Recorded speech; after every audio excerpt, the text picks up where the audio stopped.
नमस्कार। आज हम डिस्कस करेंगे एचपीएसएससी का प्रीवियस पेपर। ये एचपीएसएससी का प्रीवियस पेपर है, इसका हम एचपीजीके का सेक्शन जो है वो डिस्कस करेंगे। और एचपीजीके का सेक्शन जो है हम डिटेल से डिस्कस करेंगे ताकि आपको जो है आपके आने वाले एग्जाम्स में हेल्प मिल सके, चाहे वो आपका कोई भी एग्जाम क्यों ना हो, क्लर्क सेक्रेटरी का एग्जाम हो या फिर लाइनमैन या फिर कोई और भी हमीरपुर बोर्ड का एग्जाम है या फिर किसी और बोर्ड का एग्जाम है, डेफिनेटली हेल्प मिलेगी जैसे कि पहले भी मिलती रही है।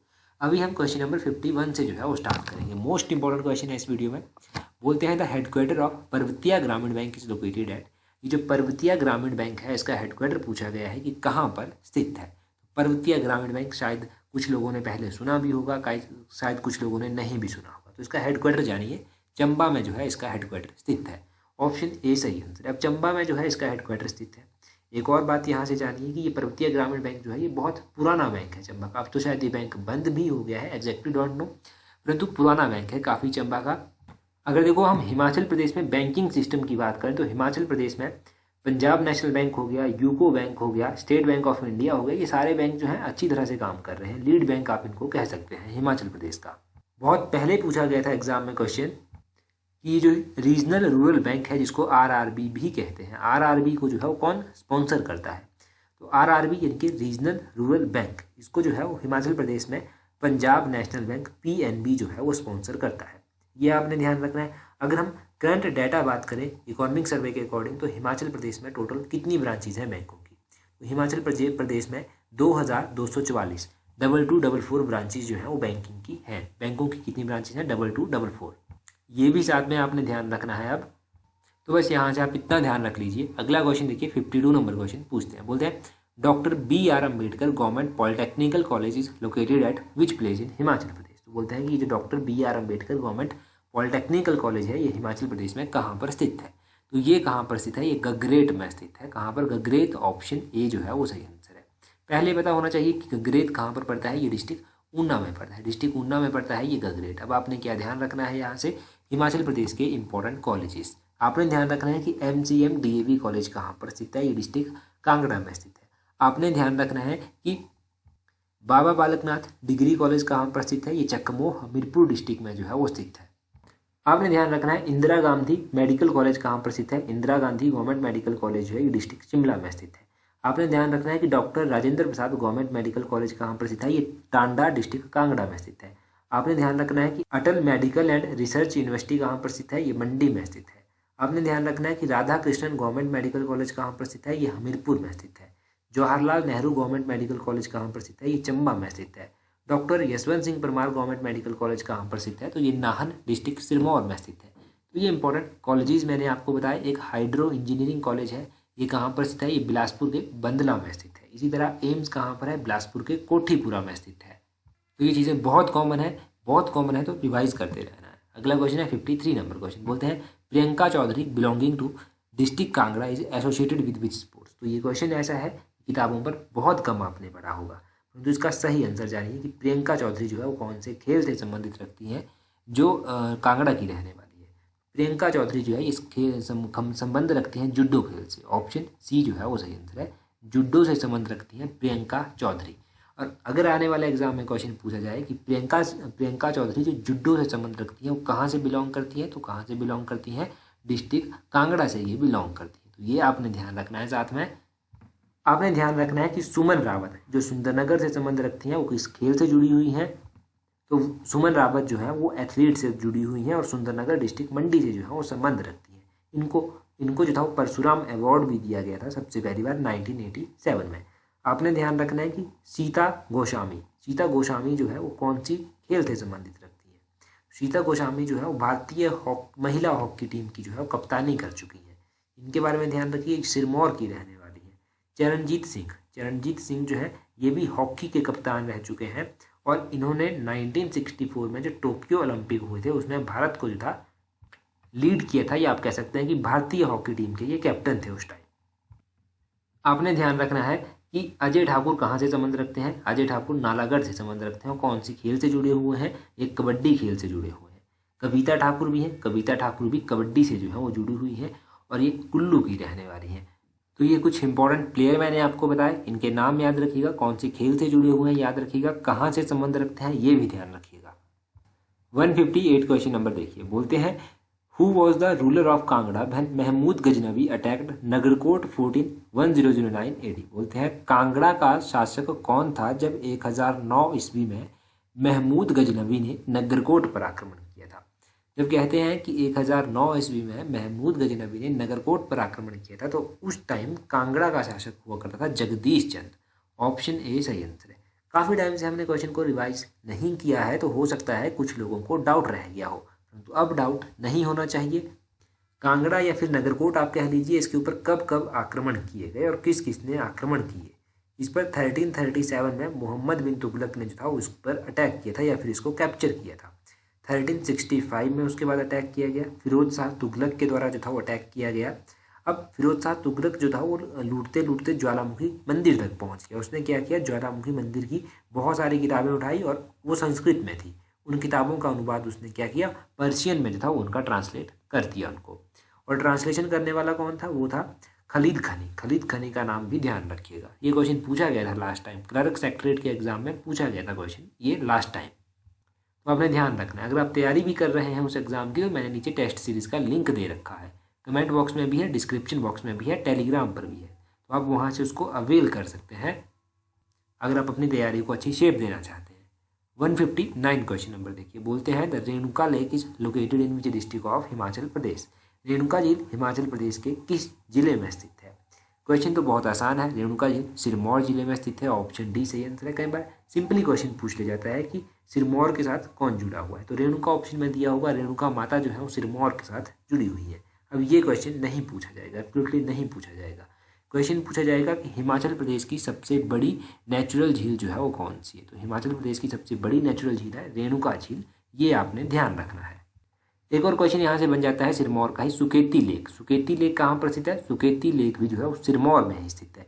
परंतु ध्यान क्या रखना है, ध्यान आपने ये रखना है कि जो सुकेती लेक है ना, ये अब शायद सूख गई है या फिर इसमें थोड़ा रेत भर गया है। और दूसरा आपने ध्यान रखना है कि सुकेती फॉसिल पार्क कहाँ पर स्थित है, तो सुकेती फॉसिल पार्क सिरमौर में स्थित है। ये दो क्वेश्चन जो है वो सिरमौर के आप याद रखिए। और सिरमौर से होते हुए गुजरती है यमुना नदी। यमुना नदी का वैदिक नाम है कालिंदी, ये भी आप ध्यान रख लीजिए।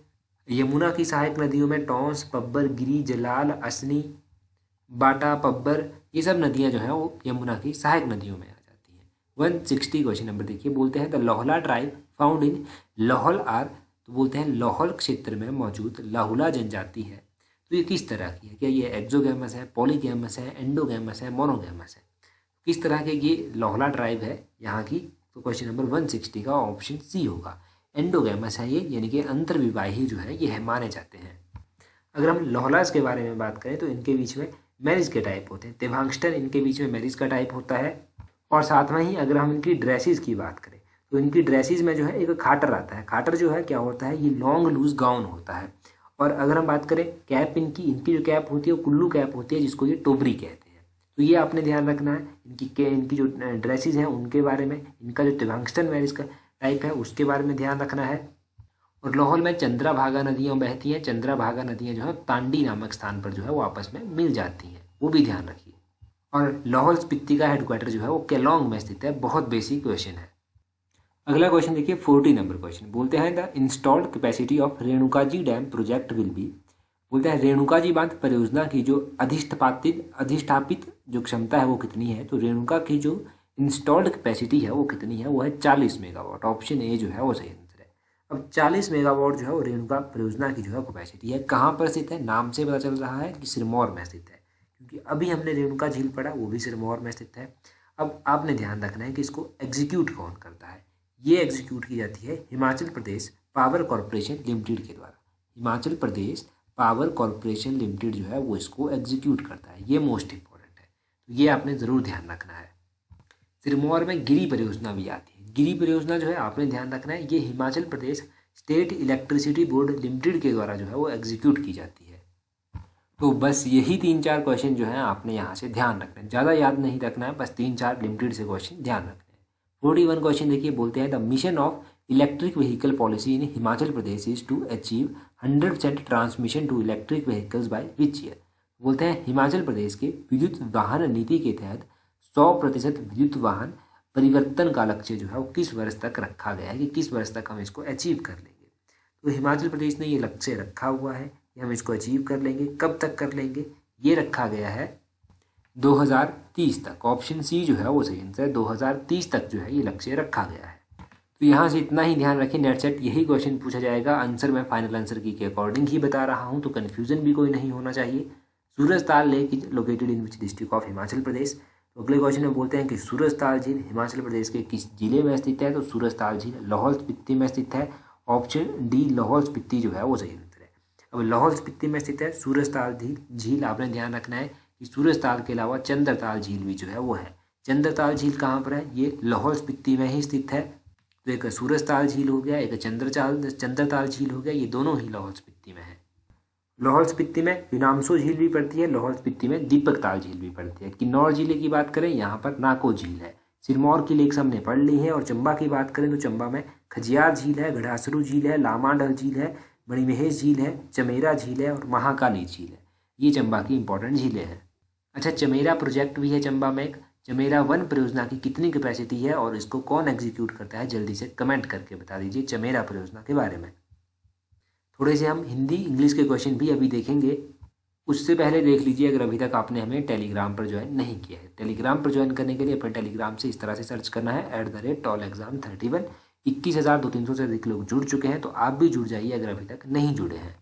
सबसे पहले है इंग्लिश का क्वेश्चन, बोलते हैं वन वर्ड सब्स्टिट्यूशन आपको बताना है। बोलते हैं इक्वल इन रैंक मेरिट और क्वालिटी। तो इक्वल इन रैंक मेरिट और क्वालिटी, इसके लिए जो वन वर्ड आएगा वो आएगा पीयर। ऑप्शन सी जो है वो सही आंसर होगा। पीयर जो है इसके लिए जो है वो इक्वल जो वन वर्ड सब्स्टिट्यूशन है वो आएगा। अगला है फिल इन द ब्लैंक्स। बोलते हैं everything he told me I dash before. तो बोलते हैं 80 का होगा everything he told me I had heard. Option A I had heard जो है इसका सही आंसर होगा। आई हैड हियर्ड बिफोर सही आंसर हो गया। अगला है ईडियम और प्रोवर्ब का मीनिंग बताना है। तो ये दिया गया है अ पाइप ड्रीम। अ पाइप ड्रीम को क्या कहते हैं, इसको कहते हैं, ऑप्शन सी सही आंसर है, एन इम्प्रैक्टिकेबल प्लान। तो एन इम्प्रैक्टिकेबल प्लान जो है इसको कहा जाता है। ऑप्शन सी सही आंसर है। ये ईडियम और प्रोवर्ब आपने ध्यान रखना है। आगे चलता है आपके पास 82 क्वेश्चन, हिंदी का क्वेश्चन। बोलते हैं विनायक का संधि विच्छेद क्या होगा। तो विनायक का संधि विच्छेद होगा विनय प्लस अक। ऑप्शन सी सही आंसर है। देख लीजिए किस तरह से लिखते हैं, बड़े ध्यान से देखिए किस तरह से लिखते हैं। शुद्ध शब्द बताना है कि पूर्व किस तरह से लिखा जाता है। तो पूर्व लिखने का सही तरीका है ऑप्शन डी, इस तरह से लिखा जाता है पूर्व। और बोलते हैं चीख का बहुवचन क्या होगा 84 में। तो चीख का बहुवचन चीखें भी होगा, ऑप्शन बी सही आंसर है। और ऑप्शन बी के साथ साथ ऑप्शन सी भी सही आंसर है, चीखों भी जो है वो इसका सही आंसर होगा। दोनों ही सही आंसर है इसके, चीखें भी और चीखों भी। अगला क्वेश्चन है चूड़ी का विशेषण क्या होगा। चूड़ी का विशेषण आपको बताना है, चूड़ी का विशेषण होगा चूड़ीदार। ऑप्शन डी जो है वो सही आंसर है। चूड़ी का विशेषण क्या होगा, चूड़ीदार जो है वो इसका विशेषण है। तो टेलीग्राम का आपने देख लिया है कि इस तरह से ज्वाइन करना है, और टेस्ट सीरीज का आपको पता चल गया है कि कैसे अवेल करनी है, कहाँ पर लिंक मिलेगा। नीचे डिस्क्रिप्शन बॉक्स और कमेंट बॉक्स में लिंक है, वहाँ से अवेल कर सकते हैं। तो आज की इस वीडियो में इतना ही काफ़ी है। So that's all for today. Thank you very much for watching and listening it very patiently.